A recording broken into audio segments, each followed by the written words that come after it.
রোজ সকালে আপনার কাছে একটি গিফট আসে, আর সেটি হচ্ছে আপনার শ্বাস।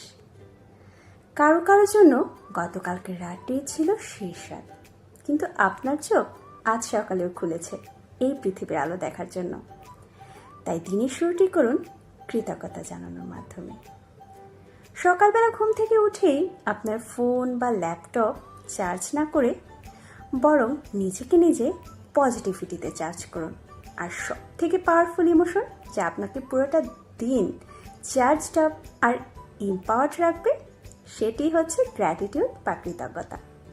কারণ কৃতজ্ঞতাই আপনার আশীর্বাদ লাভের সব থেকে সহজ মাধ্যম। আর প্রবলেমস যা আমাদের জীবনের সব থেকে অবিচ্ছেদ্য অংশ, সেদিক থেকে ফোকাস সরিয়ে দিন।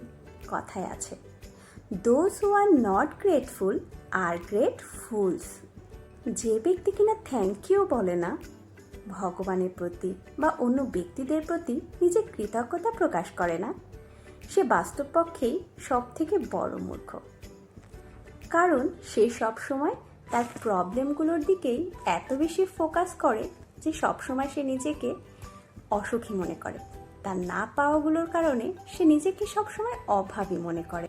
আর থ্যাংক ইউ বললে আমাদের অপ্রাপ্ত বস্তুগুলো আমাদের কাছে আরও ফিরে ফিরে আসবে।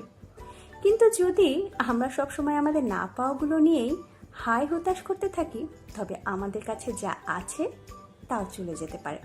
তাই চলুন দিনের শুরুটা করি ছোট্ট একটা থ্যাংক ইউ জানানোর মাধ্যমে।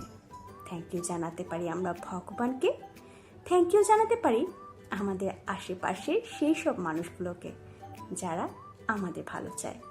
হরে কৃষ্ণা।